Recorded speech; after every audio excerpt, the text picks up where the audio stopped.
Assim foi a minha até os 13 anos, completamente sem graça. Eu ia para a escola, a aula acabava meio-dia, 15 para meio-dia, eu já estava com a mochila pronta, doido para cair fora. Cada segundo eu estava doido para cair fora. Quem sabe muitos aqui não estão nessa mesma situação. Último dia de congresso, sábado depois do almoço, as malas na porta, voo iminente, e esse cara falando de Ulisses e Calipso. Realmente, viu? Olha onde eu fui parar. Depois da aula meu pai me obrigava a nadar. Eu detestava nadar. Eu fazia revezamento com um cara que esse sim era nadador por natureza, chamado Ricardo Prado. Esse era bom de bola. Eu fazia revezamento com ele, ele caía, nadava primeiro, ele abria uma diferença enorme do segundo colocado, aí caía eu e os adversários se aproximavam perigosamente. Apesar de mim, a gente ganhava. Eu fazia de tudo pela derrota. Eu detestava nadar. No domingo meu pai me levava no Morumbi para ver jogo. 90 minutos esperando terminar. Enquanto ele torcia, eu descascava amendoim. Ele tinha que me avisar: foi gol. Aí eu fingia vibrar para ele não ficar chateado, e ele dizia: foi gol dos caras, caralho, cala a boca que nós vamos apanhar. Meu pai também me levava em escola de arte. É tão legal arte, não é? Para artistas. Tinha aula de argila. É insuportável a aula de argila, você sabe disso. Eu sempre fazia um cinzeiro. Eu tinha que dizer que era um cinzeiro sempre. Pior do que argila, só origami. Origami, coisa do demônio em japonês. Uma folha de papel, 360 dobras na ordem certa para você chegar num fascinante passarinho que você chucha no rabo e ele abana as asas. Errou uma dobra, fudeu o passarinho. Nunca o meu passarinho abanaria as asas quando chuchado no rabo. Com uma semana a mulher já chamou o meu pai e disse: com seu filho aqui temos 3 tipos de aluno. Primeiro tipo, super talentosos, serão grandes artistas. O segundo tipo, não tem tanto talento, mas estão aí se divertindo. E o terceiro tipo é o seu filho. Ele não é daqui, ele é Ulisses na ilha de Calipso. Ele está fora de lugar. Mas aí aos 13 anos a vida mudou. O professor de geografia entrou no primeiro dia de aula. Imagine isso em 1978, nos Jesuítas de São Paulo, Colégio São Luís, na Avenida Paulista. O professor de geografia entra e diz: eu não vou dar aula, o curso será todo de seminários dados pelos alunos. Teve um sorteio de temas. Para mim caiu o petróleo, assunto sem graça, mas eu já estava acostumado. A vida era sempre assim, sem graça. Fui para casa estudar. Na época me chamavam de CDF, hoje me chamariam de nerd. Eu tirava 10 em tudo, mas não vibrava com nada. No meio do semestre chegou a minha vez. Subi num palquinho da classe, olhei para a classe e estava apinhado de gente. Imagina um lugar apinhado de gente. Colegas de outras classes vieram assistir. Os professores deixaram que viessem e vieram junto. Eu tinha fama de doido, isso ajudava a atrair as pessoas. Eu era muito esquisito quando eu era criança.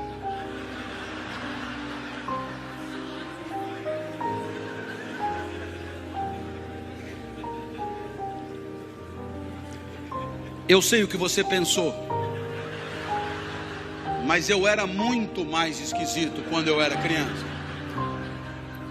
Eu sei que pela primeira vez, quando eu olhei todo mundo ali, eu me senti bem. Foi legal estar onde eu estava. Pela primeira vez eu me senti Ulisses em Ítaca. Pela primeira vez eu estava no lugar certo. Aristóteles do lado comemorava. Pela primeira vez aquele lugar era adequado para mim, como a várzea é adequada para o arroz e o deserto ao cactus. Pela primeira vez daquele lugar eu não queria ter saído nunca.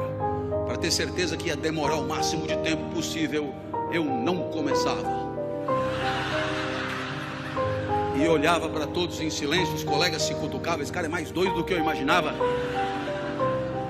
O professor me ameaçou: comece, eu vou lhe dar 0. eu tive que começar cheio de entusiasmo. Falei tudo o que eu sabia sobre o petróleo, mas eu falei rápido demais. Quando eu acabei, faltavam 50 minutos ainda. Um colega disse: professor, deixa ele continuar falando, é tão legal o jeito que ele fala. E o professor disse: ele que fale, a aula é dele. Nossa, que dilema, que dilema. Eu não queria sair dali, mas não sabia mais porra nenhuma para falar. Então eu decidi inventar sobre o petróleo. Quando eu decidi inventar, eu lembrei do meu pai. O meu pai sempre foi a pessoa mais importante da minha vida. Foi o meu pai que me criou. E o meu pai, ele nunca estudou, mas ele dizia coisas que depois eu encontrei na filosofia mais sofisticada. Você certamente já ouviu falar de um pensador do século XIX chamado Nietzsche, que escreveu uma obra complicadíssima intitulada Assim Falava Zaratustra. Pois muito bem, nessa obra tem uma fala que meu pai dizia praticamente com as mesmas palavras. Olha só a comparação. O filósofo dizia: demore o tempo que for para perceber o que você quer da vida. E o meu pai dizia: não tenha pressa na hora de viver. Aí o filósofo dizia: percebendo o que quer da vida, não recue ante nenhum pretexto. E o meu pai dizia: para trás nem para pegar impulso. O filósofo dizia: não recue, porque não falta no mundo quem queira te dissuadir. E o meu pai dizia: não recua, porque o mundo está cheio de gente querendo te fuder. E o meu pai ainda sempre acrescentava com carinho para mim: seu bosta. Eu lembrei do meu pai, eu me empertiguei, ali não tinha mais como recuar. E eu disse: bem, o que eu falei até aqui está no livro de vocês, é só ler. Tá fácil. A partir de agora eu peço que anotem, porque o que eu disser não está escrito em lugar nenhum. Olhei para trás e vi que o professor arriou os óculos intrigadíssimo. Eu tive medo, mas eu lembrei do meu pai. Seu bosta. Ali não tinha mais volta. E eu comecei: não adianta nada ter petróleo no seu território se o petróleo não presta. Tem petróleo bom, mas tem petróleo ruim. Tem petróleo que não energiza nada. O petróleo não tem a mesma qualidade pelo mundo afora. Da onde eu tirei isso, não me pergunte. Mas dando palestra na Petrobras, eles me garantiram: a intuição é perfeita. Tinha petróleo que não presta mesmo. Tem petróleo que não energiza nada. Eu já sabia aos 13 anos.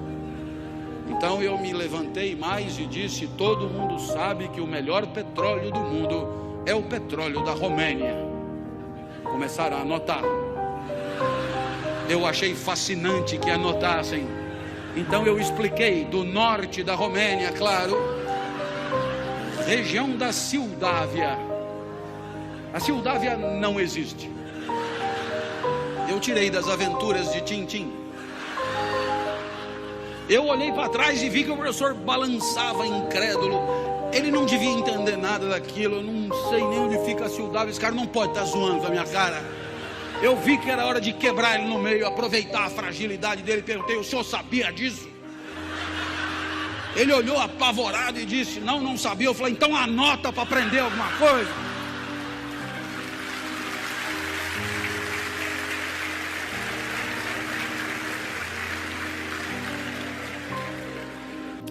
Eu continuei falando o que me vinha na cabeça, porque eu não precisava lembrar de mais nada. Falei de petróleo na Ilha do Bananal, em Fernando de Noronha, em Madagascar. Um colega disse: dá para repetir? Eu falei: eu mandei você anotar, cara. Não lembrava de mais porra nenhuma que eu tinha dito. Terminou o seminário, vieram os aplausos frenéticos. E um outro colega falou: professor, deixa ele dar todos os seminários. O professor falou: mas ele só estudou sobre o petróleo. Eu falei: quem falou? Saí dali eufórico. Fui encontrar o Fusca branco do meu pai. E o meu pai nunca tinha me visto correr, nem andar. Eu me arrastava, na verdade. Ele achou até que fosse assalto. Eu entrei no carro, Comecei a contar o que tinha acontecido, e o meu pai, que nunca estudou nada, tinha entendido tudo. Aristóteles no banco de trás do Fusca comemorando. Eu tinha encontrado Ítaca. Ali eu tinha achado o meu lugar. Ítaca para mim é a sala de aula. É ali onde a vida feliz é possível. É ali onde a excelência eu venho buscando nos últimos 30 anos. É ali onde a felicidade atravessou a minha vida. Dali nunca mais saí. Os gregos comemoram mais uma vida bem-sucedida. Aquela pequena goiabeira que virou uma grande goiabeira. Aquela pequena planta que não encruou, mas vingou. Essa é a reflexão primeira da história do pensamento. A reflexão de que tem um lugar para você, porque você tem uma natureza que é só sua, que você descobrindo qual é a tua praia, a busca da excelência é a própria felicidade. A felicidade é ir o mais longe possível, ser o mais perfeito possível e devolver para o mundo, em forma de performance, aquilo que o mundo te deu, em forma de potencialidade, em forma de talento, em forma de recurso natural.